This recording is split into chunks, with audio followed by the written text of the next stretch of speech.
नमस्कार। राज्य की सबसे ताकतवर वर्दी जब सवालों के कटघरे में खड़ी हो तो मामला सिर्फ एक व्यक्ति का नहीं रह जाता, बल्कि पूरी व्यवस्था की आत्मा से जुड़ जाता है। कर्नाटक में डीजीपी रैंक के एक वरिष्ठ आईपीएस अधिकारी के रामचंद्र राव से जुड़ा कथित सेक्स स्कैंडल भी कुछ ऐसा ही है। यह कहानी सिर्फ वायरल वीडियो, निलंबन आदेश या राजनीतिक बयानबाजी तक सीमित नहीं है, बल्कि ये उस नैतिक, संस्थागत और प्रशासनिक संकट की परतें खोलती है जो बार बार देश की पुलिस व्यवस्था को झकझोर रही है।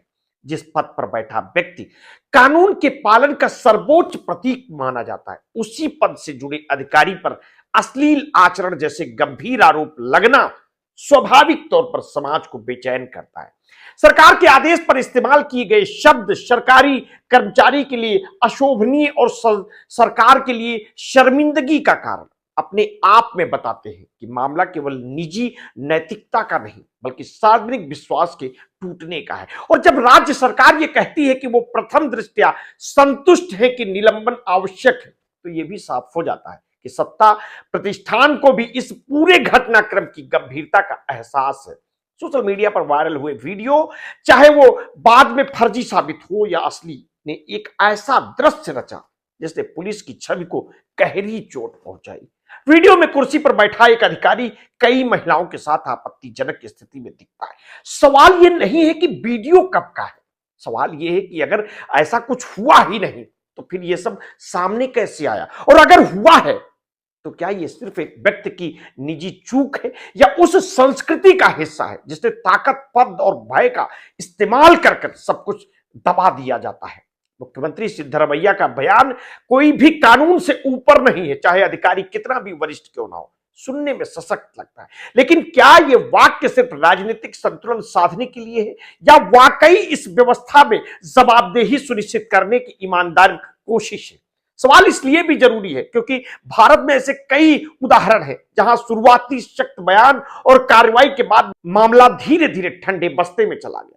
रामचंद्र राव का अपना पक्ष भी इस कहानी का अहम हिस्सा है। उन्होंने वीडियो को पूरी तरह से फर्जी बताया, कहा कि उन्हें कुछ पता ही नहीं है, और ये यहां तक दावा किया कि अगर ये पुराना वीडियो है तो 8 साल पहले का हो सकता है। ये बयान अपने आप में कई सवाल खड़े करता है। अगर वीडियो 8 साल पुराना है तो क्या उस समय भी कोई आचरण नियम लागू नहीं थे? क्या एक आईपीएस अधिकारी के निजी आचरण की कोई सीमा नहीं होती, भले ही वो ड्यूटी के बाहर क्यों ना? लेकिन दूसरी तरफ ये सवाल भी खड़ा करता है कि क्या ऐसे मामलों में पारदर्शिता पर पर्दा डाल दिया जाता है? क्या जनता जिसके भरोसे पर पुलिस व्यवस्था खड़ी है को सच्चाई जानने का अधिकार नहीं है? गृह मंत्री जी परमेश्वर का यह कहना कि निलंबन तात्कालीन कदम था और जांच के बाद बर्खास्तगी या गिरफ्तारी से इनकार नहीं किया जा सकता, सत्ता की गंभीरता दिखाता है। लेकिन भाजपा द्वारा गिरफ्तारी की मांग और सरकार की भविष्य में सख्त कार्रवाई से इनकार नहीं है जैसी भाषा यह भी दर्शाती है कि मामला राजनीतिक आरोप प्रत्यारोप का अखाड़ा बनने की पूरी संभावना रखता है। सवाल यह है कि क्या यह शोरगुल में पीड़ित पक्ष अगर कोई है, उसकी आवाज कहीं दब तो नहीं जाएगी? इस पूरे घटनाक्रम में एक पुराना संदर्भ भी उभर कर आता है। रामचंद्र राव की बेटी रान्या राव का गोल्ड स्मगलिंग केस।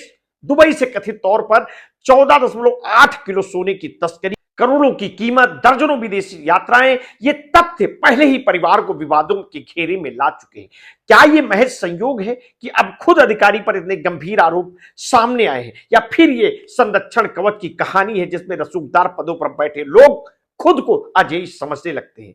सबसे बड़ा सवाल यह है कि क्या एक डीजीपी रैंक का अधिकारी जिसने पूरी जिंदगी वर्दी के अनुशासन, कानून के सम्मान और सार्वजनिक मर्यादा की शपथ ली हो, उस पर इस तरह के आरोप लगना क्या दर्शाता है? क्या हमारी सिविल सर्विस और पुलिस प्रशिक्षण सिर्फ कानून की किताबें पढ़ाने तक सीमित है, नैतिकता और संवेदनशीलता सिखाने तक नहीं है?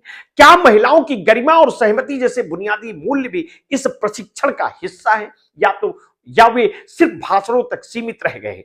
अगर आरोप सही साबित होते हैं तो यह सिर्फ एक व्यक्ति का पतन नहीं होगा, बल्कि पूरे तंत्र की विफलता होगी। और वो तंत्र जिसने समय रहते चेतावनी के संकेत नहीं देखे या जानबूझकर अनदेखा किया, और अगर आरोप झूठे साबित होते तो ये उतना ही भयावह संकेत होगा कि किसी को बदनाम करने के लिए तकनीकी सोशल मीडिया और अफवाहों का इस्तेमाल कितनी आसानी से किया जा सकता है।